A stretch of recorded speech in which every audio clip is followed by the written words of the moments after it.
Yeah, I always wanted to take it into more of a sculptural medium, and once I discovered that I could go single electrode or no electrode, it opened up that three-dimensional possibility, and using the skills that I learned from traditional tube bending and using the soft glass, the lead glass with the phosphor coatings, and what I could do with that. And when I was learning neon from the trade, we did all side tubulation for, they didn't really use tubulated electrodes so much. So you learn how to stick a tube onto the side of a tube. So I thought, well, I can just do chunkier tubes and make these kind of Dr. Seuss-like figures and see if they light up, and kind of ran into a cool thing there. So. Hello, disclaimer here. There's something I have to tell you before we can begin. The information provided by Taming Lightning is designed to provide helpful information and to educate on the subjects discussed. That being said, the information provided is true and complete to the best of our knowledge and is not intended to be used without professional guidance or supervision. All recommendations are made in good faith by both Taming Lightning and affiliates, to which we disclaim any liability in connection to the use of the information we provide. Thus, we ask that you be informed, be curious, and to ask questions. Let's get to it. Neon lights, I'm baffled. Pick it apart like samples. Give me all I can handle. Light me up like a candle. I'm taming lightning. Percy got that lightning. Plasma in my veins.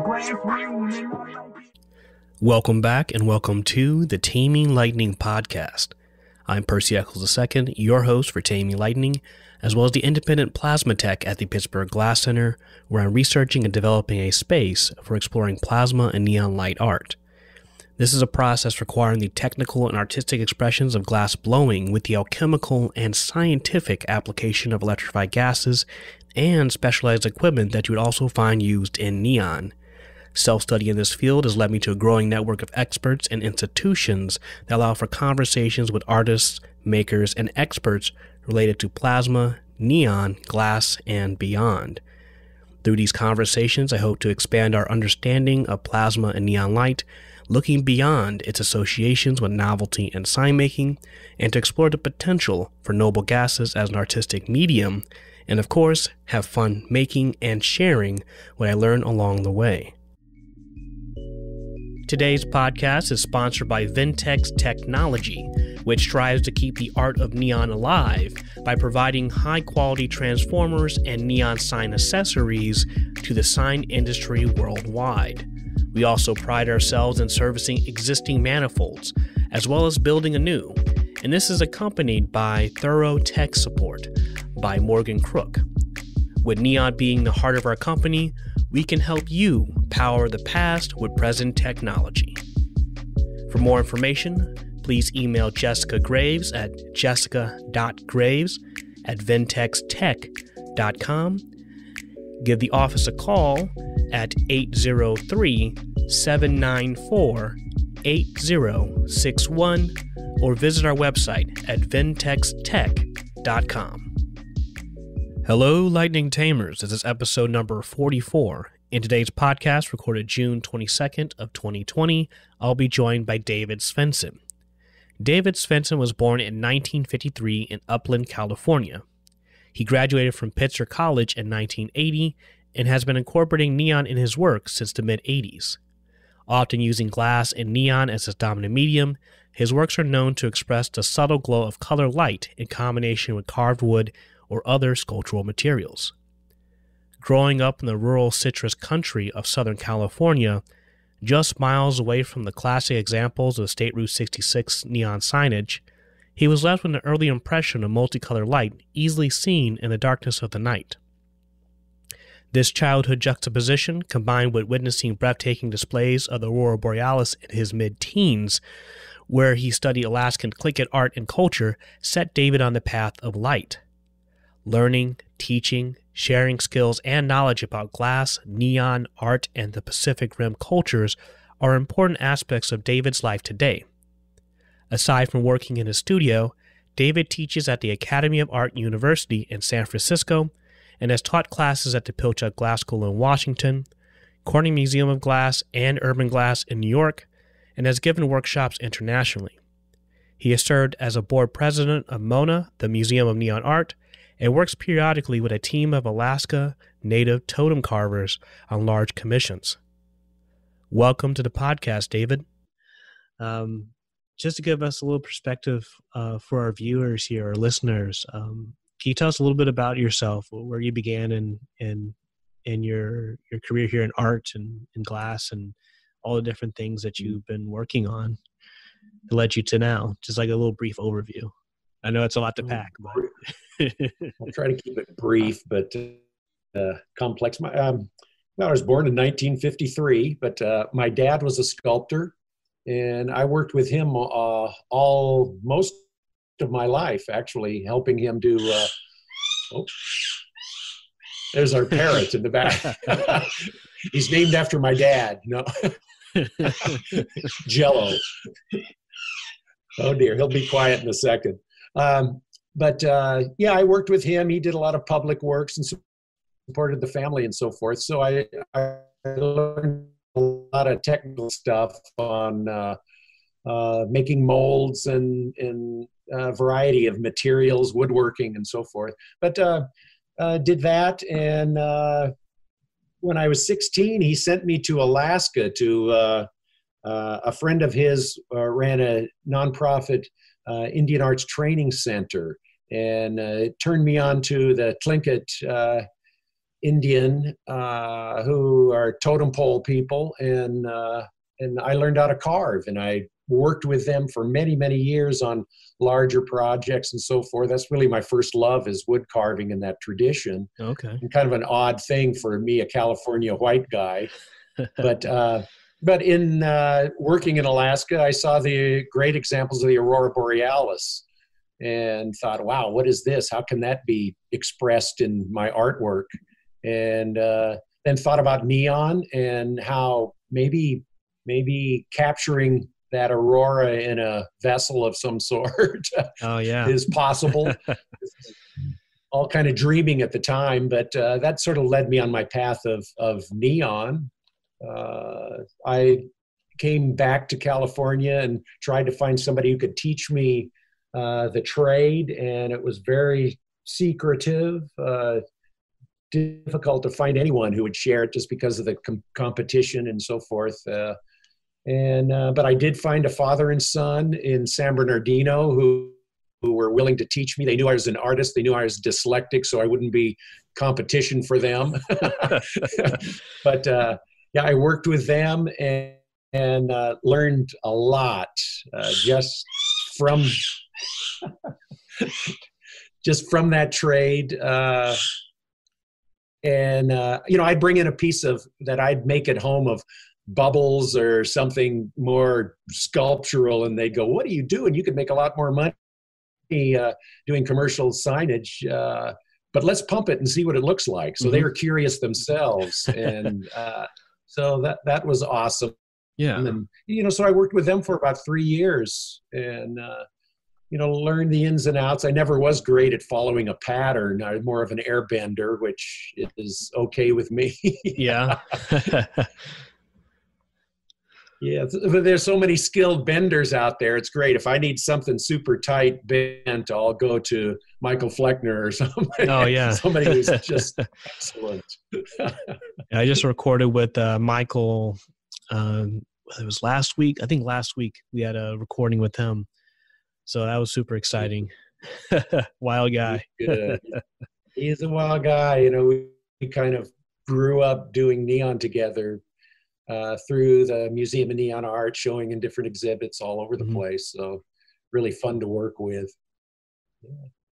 But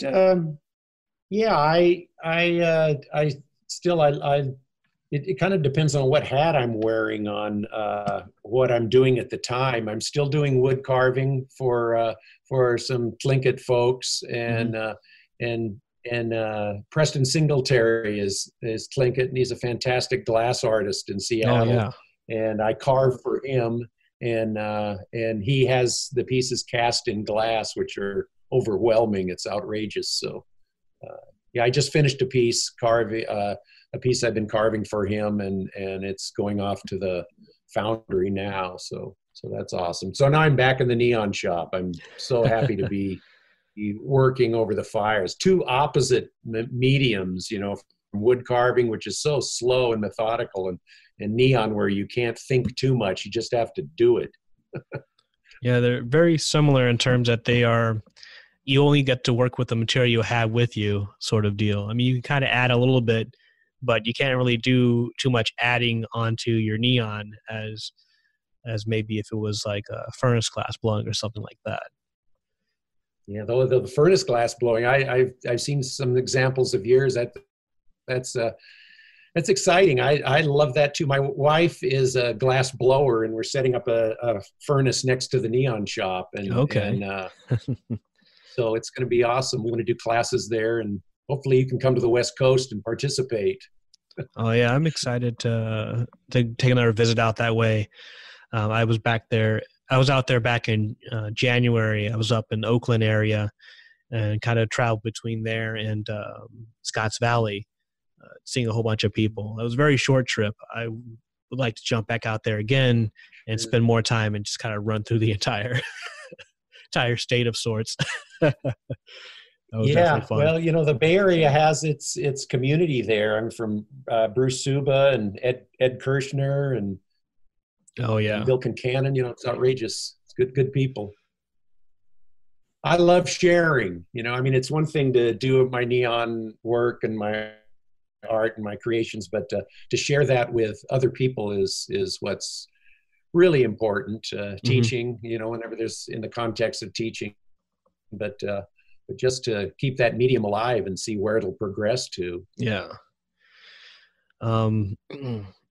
So I guess so with your initial work with neon, you didn't exactly dive into sign work. You went and did your kind of free-flowing shapes, and you've done various kind of figures with that, which is a very different approach to working with neon than what most people think of now today. Were there any particular influences, whether artists or things in the world that you referenced that kind of made you go that route? Yeah, I always wanted to take it into more of a sculptural medium, and once I discovered that I could go single electrode or no electrode, it opened up that three-dimensional possibility, and you know, using the skills that I learned from traditional tube bending and using the soft glass, the lead glass with the phosphor coatings, and what I could do with that. And you know, when I was learning neon from the trade, we did all side tubulation for, you know, they didn't really use tubulated electrodes so much. So you learn how to stick a tube onto the side of a tube. So I thought, well, I can just do chunkier tubes and make these kind of Dr. Seuss-like figures and see if they light up, and kind of ran into a cool thing there. So yeah, but influence at that time, Peter David out of Seattle was making these fantastic bonsai trees and lighting them, and you know, he was definitely inspiring there. So you know, it's you know, I thought I was pretty cool and on to like something absolutely new until I went to Lauscha in Germany and saw that they've been hollow tube bending for 300 years and highly skilled at it. But you know, they weren't putting gas in it. So, but yeah, amazing skill out there in our glass history. And yeah, that's. I mean, I saw some of the works from the Art of Plasma show, and you did the glowworms that were on the wall, right? I think yeah. Those are super cool. I mean, the color was just like, for a moment, I couldn't tell what it was. Like, I knew it was a glowworm, but it was just like, the image is very strong and really good, and then the colors were matching really well. It's like, man, I can't tell the scale of them, but they seem quite like this big. They're kind of large. I'm not sure. Like, with those forms? That's about the size. I started with I think it was 25 millimeter lead tubing that was phosphor coated, and I'd go in there and wipe out the phosphors and kind of create some striping surface design, and then blow in another color of phosphor, and and make these. Maybe you saw a detail, but those are actually mandala pieces. They're about 4 by 4 feet, and with a whole bunch of different kind of worms or pupas or whatever they are, cocoons, forming a kind of a circular shape. But I really wanted to kind of break loose from my figurative work and see what happens there. Got a lot of questions on those pieces, but it's interesting working with the phosphors. Is sort of like watercolor painting in a way. You get these overlaying of colors, and then the gas adds this magic to it, that's pretty cool. I love that about neon. I think all of my career I've been trying to remove neon from Las Vegas or whatever, which, obviously is the tradition of signage, but, neon is a natural material, and so is glass, really. And to relate that to nature is important in my life. Yeah, I was listening back to a previous episode with Sarah Blood, and I think your name came up as one of the people who were very influential in the freeness of sharing information made her very comfortable in the neon community. Is that have you met her, Sarah Blood? I'm trying to remember if I remember this correctly.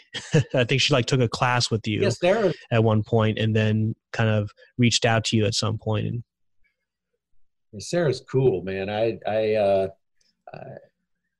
was teaching a class at Pilchuck Glass School, and Sarah was in it. And that would be it. Yeah. I don't know if that was her introduction to neon or not, but obviously she had a great curiosity for the medium, and it was a really cool session. And Sarah was vital there. Just really good energy, coming from another country. There are a few people from different countries, which is so cool about Pilchuck in general. It's this meeting grounds, and in such an environment that we can all be creative and free and so forth. But it's just fantastic to see how Sarah has moved forward with it. And now at Alfred, which, Fred Cheetah, who's one of my heroes, he was the former teacher at Alfred, Sarah took his place there. And it's just awesome to see that legacy continue on. And it's nice. Thank you, Sarah, for giving me credit there. So have you, it sounds like you taught neon quite a bit.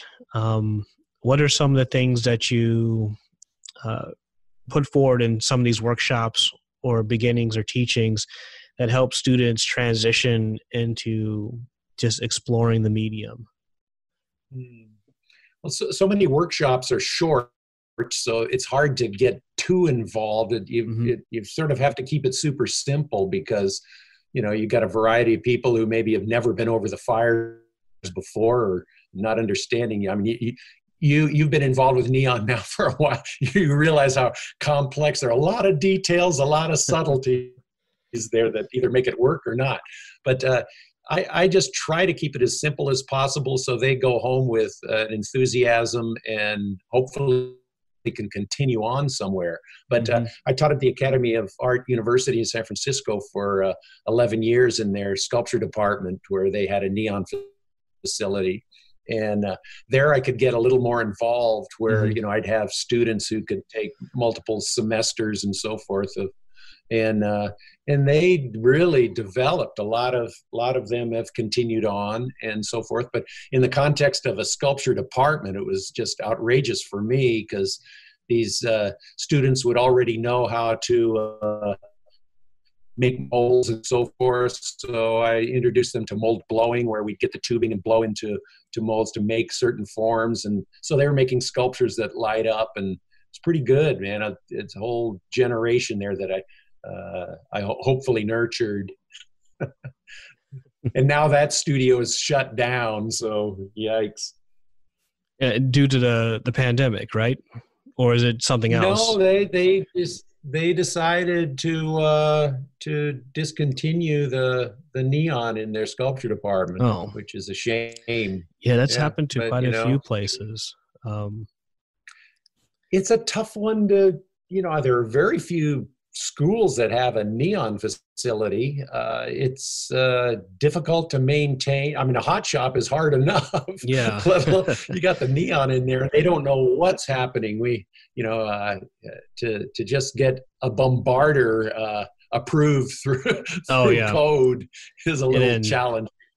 But that's where single electrode is great. Oven pumping, Yeah, the oven pumping is much safer and a hell of a lot of fun for sculptors.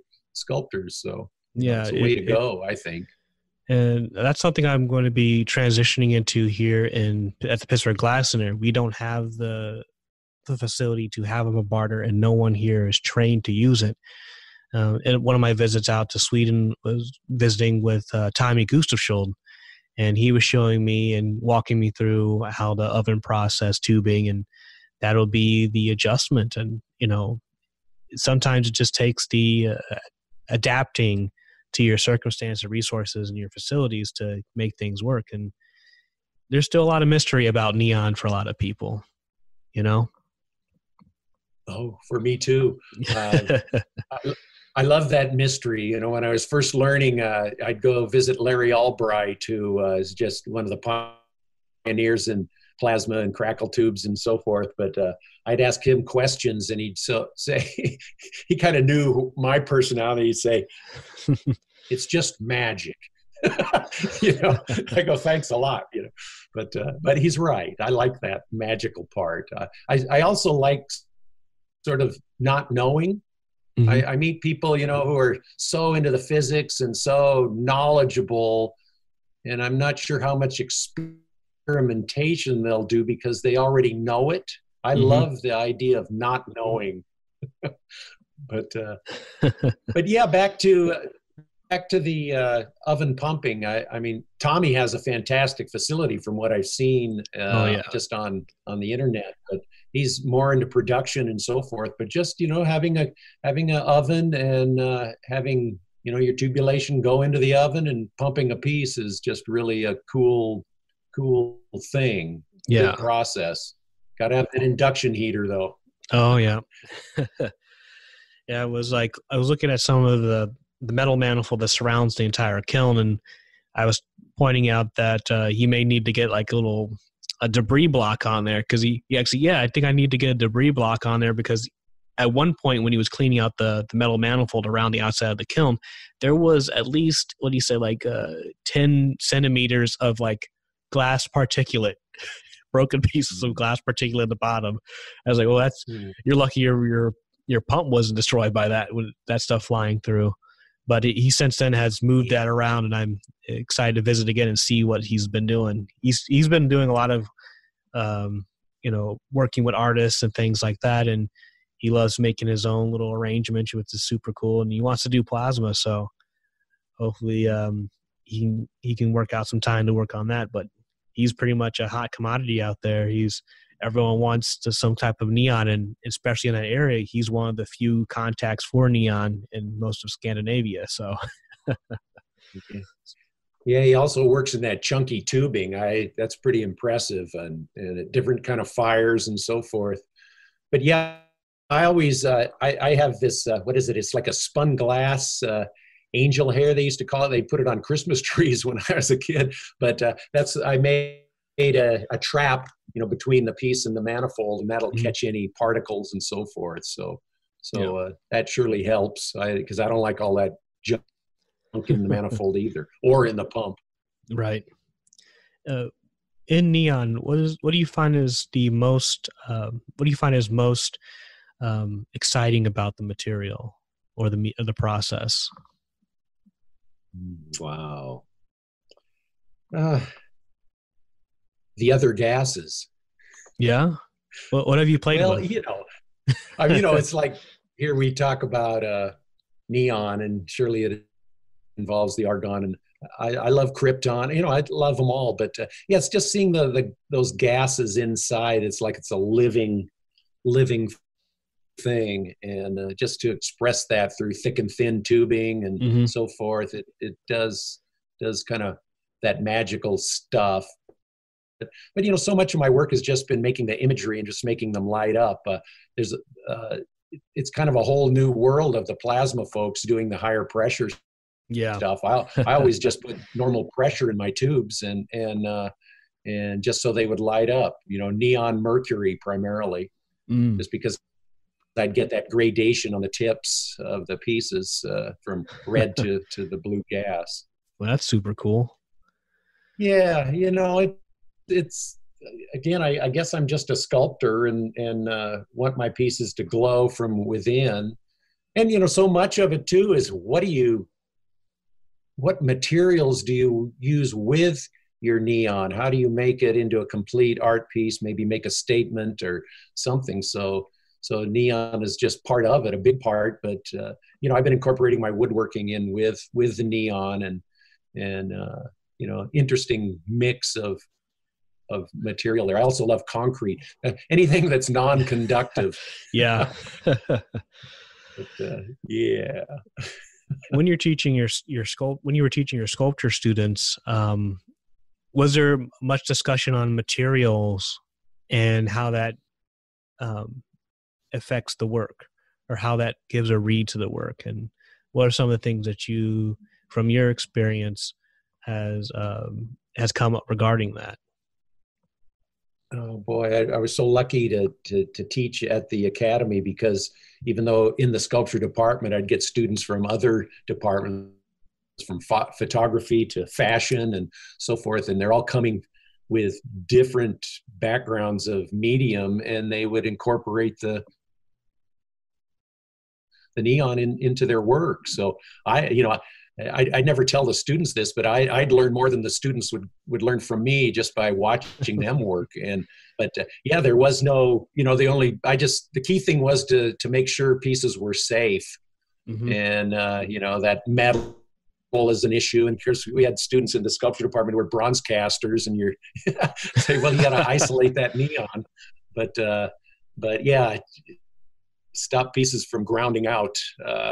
But yeah, God, it's just such a variety of examples over that period of time. I live in Southern California, so I'd fly up there. They'd fly me up once a week, stay overnight, and fly back for 11 years. For a class, it's just wow. For 2 classes, I do an undergraduate and a graduate class. That's pretty amazing. Nice. Yeah. I know. Well, the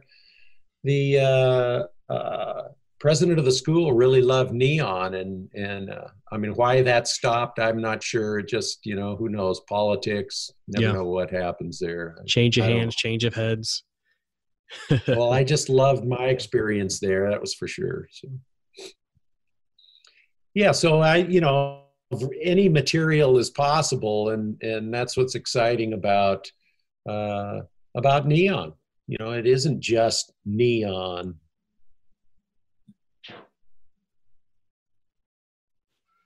Are there works that you're getting back into as you are able to get back in the studio that you've been dying to get into? Yeah, I inherited a lot of glass from a fellow who was such an inspiration to me, Brian Coleman, who is he was like the neon artist, and he passed on, but the last few years of his life he worked in our studio here, but he left me with tons of glass, a lot of exotic old lead glass and beautiful stuff, variety of diameters. And I'm working with that. I'm making these kind of interesting bubbles, just using the phosphor, just trying to stay real simple with the form for now. That's kind of what I'm doing, are these sort of bubble tubes with phosphors in them, and they do sort of a moire pattern as you walk around them and so forth. I think I sent you one photo of that example. But I hope to get back into more of my figurative work, but it's been a while since I've done that, so I just have to redevelop my skill level and dive in. I love lead glass. I've got enough of a stash of lead glass for my lifetime, and it fluoresces. It's really different when you're making like smaller items. The lead does a beautiful thing. It's you get that beautiful blue on the edge, the thickness of the glass that you just don't get with the new soda lime. But I'll just recently I've just been bending, doing actually some signage just to get because that's the way to get your skills back. Yeah. Is that? I can't show him the Fleckner. He'll go ahead. What was the reason why you had such a large break between your figurative work? Were you just doing some other type of artwork in between, or were you taking like a break? I sort of took a break because just on my dad was getting older. We made a decision to take care of my dad for his last few years of his life, and it sort of stopped my career in a sense. But you do what's important with family, and I don't regret it a bit. But it's all good. I'm back into it again. But at that time, I have a 10-year-old son, and spend a lot of time with him. And so it's a lot of domestic stuff that we dealt with for a period of time but now back, and it also gave me time to work with the Museum of Neon Art. I'm on their board, and a lot of neon related stuff that isn't about making art, just about keeping that nonprofit alive and moving forward. So, a lot to do there, and but yeah, back into it. But when you stop using your hands, you've got to, it's almost like riding a bicycle. You can get back into it, but man, I go through a lot of glass. So let's talk a little about the Museum of Neon Art. What does the board do that helps out the Museum of Neon Art? Well, our board is quite small for a museum, but we are a small museum anyhow, and we try to develop a lot of diversity in the board. We have artists involved, people who know more of the financial end, and people who are connected with the community and so forth. But a board, like with any museum or nonprofit, is primarily their duty is for fundraising. And I think what I do best with the board is just exposure of spreading the word about neon and the enthusiasm and so forth. But I've been on the board for over 10 years, and that's I'm almost ready to retire from the board so I can tune into to doing more classes at Mona and helping out with the actual artifacts and art stuff. But it's finally Mona has a home. We're in Glendale, and we work with the city. The city actually gave us a building, or not gave us, but renovated a building, and it's a wonderful space and a good location. It's a little jewel. And just to keep that going is the challenge now. So it seems there's never a dull moment. But we have a new director now, Corey Siegel, who's fantastic. She's young and energetic. Yeah, I reached out to her recently. Yeah, so that's all great. Yeah, she's been reaching out to a lot of people. She's very connected in the LA art community, and that surely will help. Nice. What are some of the things you guys are thinking of now that you can kind of let the audience know that you've been thinking about to kind of help with kind of, getting the word out for Mona, or any programs you guys have been thinking about pushing forward? Or maybe I should say that for Corey. Yeah, you can save it for Corey, but I can go briefly. I mean, there's a whole new generation that are more into social networking and so forth, and I think the whole Corona thing has pushed so many uh, nonprofits or whatever to go that route just to get the word out. So that's happening, and I think that'll get more development. But what's exciting about Mona now is that we have a classroom where we can teach the medium, and that creates a lot of energy, a lot of enthusiasm. People want to get over the fires and see how easy it is. Right. And but it's that challenge, and also it'll allow us to have artist in residence and do specialized workshops in various approaches to neon. And we don't have a single electrode setup yet. Our manifold is designed to work off both ends, but and we have it all wired for a kiln to go in, but haven't gotten there yet, but we will. Yeah. In due time. In due time, step by step. It's the key thing is to get things back to a abnormal normal. Right. Today's podcast is sponsored by the Glass Art Society. Since 1971, the Glass Art Society has been using the joy of glass to connect, inspire, and empower all facets of the global glass community.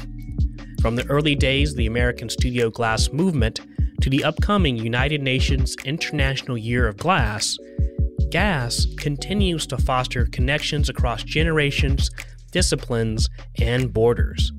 Join them in celebrating 50 years of Glass Art Society as they present the 2022 GAS Conference in Tacoma, Washington, USA, from May 18th through the 21st. With a theme Between Here and There, this milestone conference will explore the past 50 years of glass and what the next 50 years holds for making, collecting, and educating.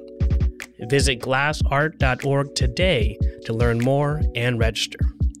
And for those working in illuminated glass, be it neon, plasma, or otherwise, please stay tuned for updates for the Call for Artists exhibition to open during the 2022 Glass Art Society Conference. Updates will be found on glassart.org, the Taming Lightning blog, and the next episode featuring Amy Lemire on plasma design through scientific glass and education. In playing around with plasma, what has been some difficulties that you've had in regards to that? What problems do you foresee anyone getting into it also would have with working with plasma? Yeah. The higher pressure plasma that so many people are working with now, like Wayne Stratman and so forth, they're very knowledgeable on the physics, and I'm not. I like I said, I've been working in lower pressure, and it's safer that way as far as the transformers being used and so forth. But boy, if it isn't an exact matchup of your gas pressure and the demand on that transformer or power source, it can create issues, dangerous issues, and so that has to be approached safely and knowledgeable. And I think there are many people. I mean, Monday Hepburn is magic with what he's done, and I'm sure he's had his accidents during his experiments. But he's a guy who knows, and he knows it in sort of intuitively. But you just have to be real safe. I've heard horror stories of pumping larger vessel forms and having them implode if they aren't annealed properly, and it's a little on that dangerous side that scares me a bit. Oh yeah, especially at low pressures, you have large volume displacement that happens. That's why Mundy pumps the stuff to higher volumes, because then higher pressures, less boom, less displacement, which means less energy. Yeah. Well, see, those guys know it, and they've been experimenting with it enough. I'm I've pumped some works that are, blown out of the furnace and so forth, but generally they're a thicker wall and Yeah. so forth, so they're pretty safe, and I'm not doing super high pressure. So far that's kind of been my approach to be safe, and I'm happy with the results, but I'm all for experimenting more. Hello, Lightning Tamers, Percy from the future. I want to jump in real quick and emphasize on the expressed dangers of implosions. Yes, implosions are dangerous, but there's a lot you can do to prevent and mitigate or reduce these issues with proper inspection and structure. And luckily, there are very few moments implosions can occur. The first instance an implosion can occur is before the fill, such as during the initial pump down or evacuation of your piece. Now, this is preventable by proper structural design, execution, and inspection. The second instance an implosion can occur is after the fill, such as being broken by impact, drop, or due to structural compromise in the glass. The accidental and incidental break can be mitigated by adjusting the fill pressure relative to the scale or volume of the vessel. The less volume that is displaced, the less energy when it breaks, i.e., a good tip is to fill to at least a quarter atmosphere, or safer yet, half atmosphere, and this will be, again, relative to your end result. And then you have the structurally compromised glass. Some examples would be foreign inclusions, improper annealing, incompatibility, and or defects such as scratches, chips, or unstable designs. This again is preventable by proper inspection and a strong structure. If there's any doubt, it's best to discard and start over rather than compromise safety. Oftentimes, the simplest modifier to your design is to have thicker glass. And this does come with some compromises in other areas, such as the time it takes to heat up and cool down your glass during the initial processing before filling, which I will elaborate on in chapter notes for structural guidelines. You can also listen to the structural guidelines timestamped in chapter 2 of the Intro to Plasma series on YouTube, the collaboration between Taming Lightning and Geeks. Each chapter has its timestamps listed so you can review them very quickly, so you can check out the show notes on Taming Lightning and Geeks.glass for more resources. Now back to the episode. I think we're developing that community, the plasma appreciation group and so forth that are sharing a lot of technical information, and that's extremely important.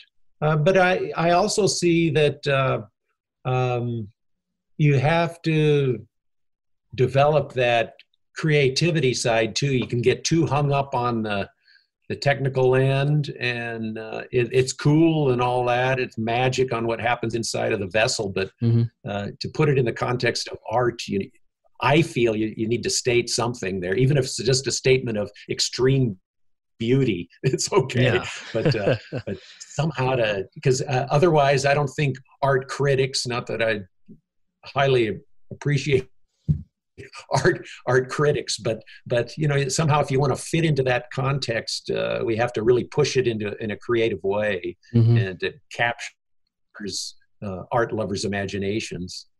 Yeah, you had to strike that balance. You have the technical understanding and then the creative freedom. And as I continue to learn more and more about this, I'm taking notes on how different people are approaching this process. And there's a middle path line of how to get from point A to point B. But then when you look at how other people are approaching it, you can see why the reason they were going this way or that way, but all follows the same thread. And it's been interesting. The dangers that I see are very similar to yours. Like you see a vessel that is may have a compromised shape. It's the lower pressure that's going to and the lower pressure and the scale of the piece that's going to affect that. Mundy's pieces again were filled to higher pressures to mitigate how much air is being displaced when it breaks, because it could break under implosion by force from the structure or from someone impacting it, right? And then you also have the danger of not loading the right transformer or the fill to your transformer or your single electrode plasma driver. And that can create something where energy backs into the transformer and it overheats and floods out. If it's a system that has a safety, it's going to shut off. But if it's a system that may have some compromise in it, then the transformer lights on fire. So, I mean, as far as I understand, those are 2 of 3. Third would be if, you overdrive it and someone gets a shock and they're, surprised by it, or they get a burn on their fingertip. So you're balancing a whole bunch of things. And the most important thing is being able to provide a really good set of guidelines so that people will be safe, but then they don't feel hindered or directed in their creative freedoms. Yeah. And related to that, Museum of Neon Art has its plasma vault, which is a back room, sort of a closet that we have our softly lit, beautiful pieces, examples of. Yeah, it's just sweet. But there's probably 15 or 16 pieces in there, and you hear this feedback screaming of the high frequency power sources. And if you were to touch any of the plumbing that's up in the roof area, ceiling area, it'll arc. it's throwing off a lot of power that wants to be grounded out somewhere. Yeah, you'll need to create some type of Faraday cage and ground it. There you go. So yeah, I'm not an electrician. And I've approached neon through being a wood carver, and I guess I'm proud of it. But again, to be safe is so important. Yeah, I don't know. It's just such a seductive medium, and when you're learning it, you just are practicing it. It just leads you to the next step. And with folks making these newer transformers and so forth too, that's surely a help. It's a much needed commodity. Yeah, for years, luckily my timing was good because Bob Inani with Information Unlimited came out with his single electrode transformers, and also an induction heater that you could buy for a reasonable price.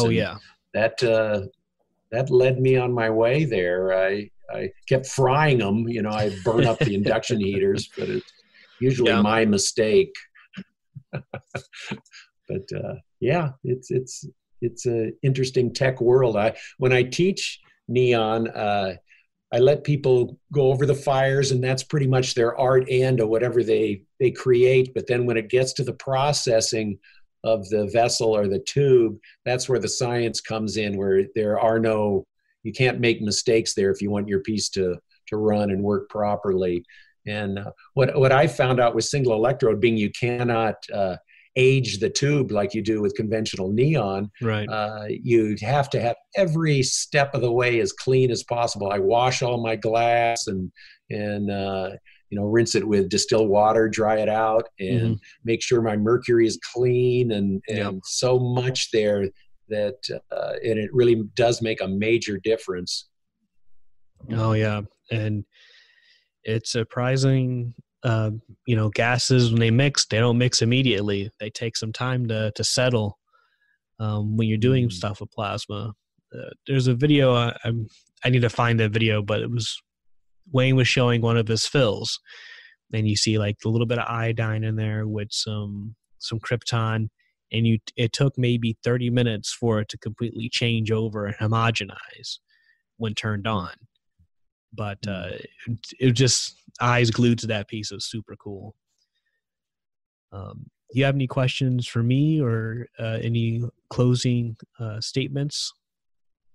Well, I love what you're doing. I'm glad you're a key example of someone who is sharing the medium and in a new tech way, and that's extremely important. I'm honored to have you interview me.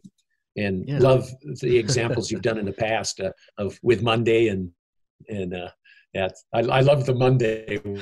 It's one of my favorites too. Because he's such a character. Yeah. Yeah, I believe it.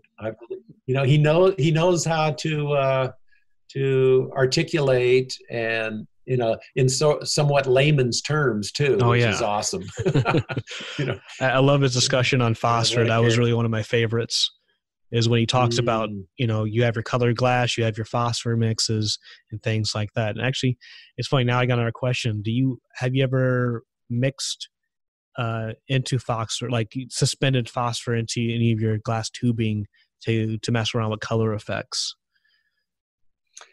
I do, but I think on one of the plasma groups, there's somebody asking technical questions how to do an even coating of phosphor. That's pretty much done through the industry. Mm-hmm. And my best results as far as controlling have been to wipe away the phosphor, for whether it's running a serrated cork through the tube to create lines running parallel with the tube, or I took an old skateboard and turned the trucks sideways on it, so I make sort of a human lathe. Then I get inside with a glass probe, and roll back and forth and get my striping going on.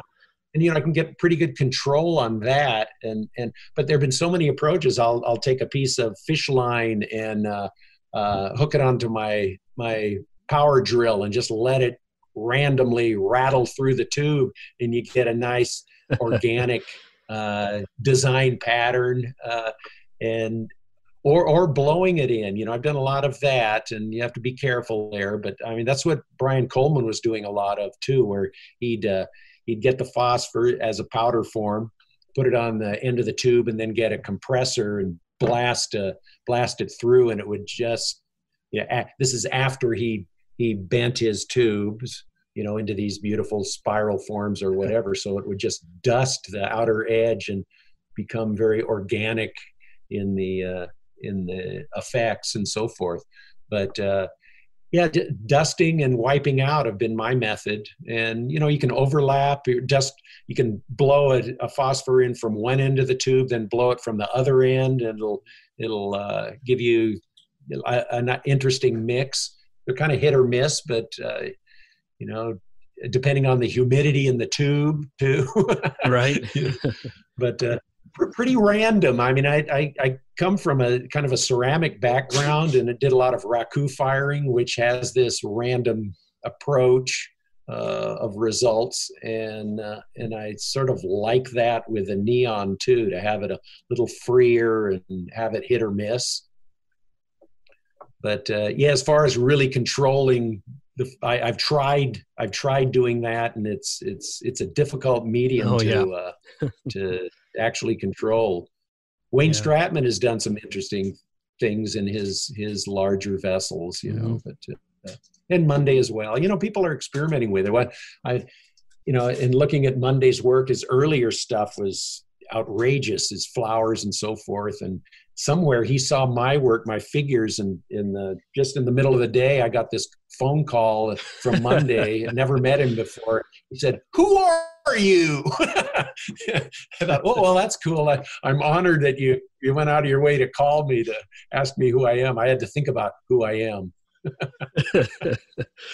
Well, that's how I got in contact with Monday. He just called me up, and that's where it started too. Yeah. So, really great guy. He's a curious mind, he's reaching out to, it's good. But I appreciate you helping on sharing all this stuff to people who are familiar with neon and people who are not. And I think it's developing that community. Yeah, because it started out as a project where I was like, I don't understand how this equipment worked, and I thought I'd just talk with people as I figured it out. And it's been a nice project to get these stories. So there hasn't been a way to record this stuff before. So I'm one of the first podcasts to do strictly, talk about neon and plasma. And then Mondo Neon popped up, and you actually might be hearing a phone call from him soon, or email from him soon, because we've been pretty much cross-pollinating between guests and covering different approaches on that. So that's been fun. Okay. So, hey, develop that community. one of the questions I ask people at the end of the podcast is, who would you recommend that I interview next? Anyone that you think would have an interesting viewpoint, neon, plasma, light artist, whether they're a fabricator or or a designer, who would you think would be a good person to have on the podcast? Have you interviewed Bill Concannon? I haven't. He'd be a good one. Pat Colantine as well. I have Pat as the first episode. Oh, okay. All right. Yep. Yeah, he's the I'm guy. a West Coast guy. Yeah, Pat. Pat is the person that introduced me to plasma when I took a class at Pilchuck. So that's that's how this whole thing began. And he was the person that walked me through writing the proposal and building the system for the Pitzer Glass Center. So okay, that's right. I think I saw some pictures that you posted of the Pilchuck session with Pat. Good stuff. Awesome. Who else? Jeez. Bill is a good guy. Bill is roots with neon. He's a fantastic sign tube bender, as well as done a lot of experimentation. He's worked with Dick Marcus, who's one of my heroes as a glass artist. Dick Marcus he's one of the best. I don't know if you're familiar with him. Oh yeah, yeah. He's come through the Glass Center, and he's also come through when I was in college too, as a visiting artist. So that was really a nice treat to meet him multiple times. Sure, he's a humble guy. When he gives his lecture, he goes, "If you ever want to destroy your career, do a neon piece." I think he has some happy face in his book that I think Bill bent for him, But, yeah, he's kind of an anti-glass master. Right.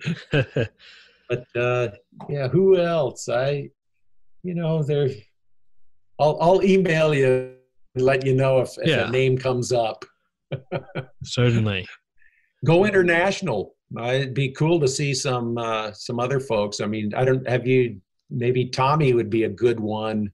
We have connections in Japan, but the language gap might be challenging. Yeah, there's few people I've gotten international. Tommy's been on the podcast. We're actually going to go back, have him back on again. We're going to talk about the history of neon through Sweden. And then I talked with Harriet Swartzrock in Australia. I missed out on the opportunity to get the interview with the late Gavin Tiernan, who had passed away earlier this year. We were almost there, but, things happened. And I've had one with Baron Weinmeier. That was where there was some language barrier there. So we did that strictly through the email, and I read his responses on the podcast. And there's a Joran, I can't remember his last name, but I'm working with him on doing another one like that. So I'm still reaching out there. I've got maybe 3 more people on the list that I've been reaching out to and trying to find some time. So it's more like a waiting game at this point, but it's been good to hear more and more of those people so I can kind of poke at them. Stu Ziff would be an interesting. How do you spell the last name? Ziff. He's really an incredible technical guy. He's lives in Santa Monica and worked a bit with Larry Albright. I mean, immediately I think of Larry Albright, but he's up in age now, right? And probably impossible to do an interview with. But Stu has good stories there, and Stu's a character. He works borosilicate, and he has a small lathe and so forth. But he'll actually build the fires and that he wants to work with. So he's a technical guy in a really unique, fun way. He worked a lot in the movie industry years ago. So yeah, he'd be a good one. All right. Thank you for all these suggestions. And I appreciate you taking the time to be on the podcast again. This is really cool to have this conversation. If we have any other topics you want to talk about, I'll definitely give you a ring again for another recording. Otherwise, we'll keep in touch. Definitely keep in touch. When you come to the West Coast, I'll be upset if you don't come and visit. Will do. All right. Hey, love to you, man. Today's podcast is sponsored by Fluxion Induction Heat by Garrett Churchill. Fluxion is a small, family-run company out of San Diego, California. They specialize in induction heating solutions for annealing brass and all manner of brazing, soldering, and heat treating. The neon version of the Annie heater is perfect for converting neon electrodes in both conventional neon tubes as well as plasma art pieces. For more information, please email Garrett Churchill at sales@fluxion.com or give them a call at 858-699-6096 or visit the website at fluxion.com. Thank you for listening to the Taming Lightning podcast. Music credits to the following artists in order of appearance: Retro by One, Taming Lightning Theme by Trav B. Ryan, Good to Go by One, and Walking by Roz Hobb. I hope you enjoyed the podcast. Thank you, David Svenson, for joining me and sharing with us your inspirations and about your approach to light. You see, David's approach to neon and plasma is sculptural, and he brought up a good point about art, that the critics and your audience are not likely to care about the technical or the name of said technique. And I agree that the overall important thing to consider is the art and its meaning. To expand on this is to say that your rendering of your meaning is dependent on several factors: where it arrives on this aesthetic and philosophical matrix, how it conceived and is rendered on its design and its concept and or symbolism. As an example, you have a character like Bugs Bunny, a hyperreal painting of a rabbit, and the White Rabbit from Alice's Adventures in Wonderland, each having varying degrees of design, detail, and symbolisms to meet their particular purpose and or meaning. So this has got me thinking deeply about plasma as a medium in glass and its overall place in art and sculpture. More thoughts on that soon. If you like, please comment on the blog or send an email to percy@taminglightning.net. I'd love to hear what you think about that and any recommendations for who to have this conversation with. If you'd like to support Taming Lightning, subscribe on the newsletter on www.taminglightning.net or follow on Instagram @taminglightning. Other options for support are one-time donations through Ko-fi, spelled ko-fi.com/taminglightning. Or you can join me on Patreon for additional perks and benefits. I'll have links provided in the show notes. Feel free to share, comment, and subscribe. And as always, be safe, be healthy, and be strong. And I'll see you next time.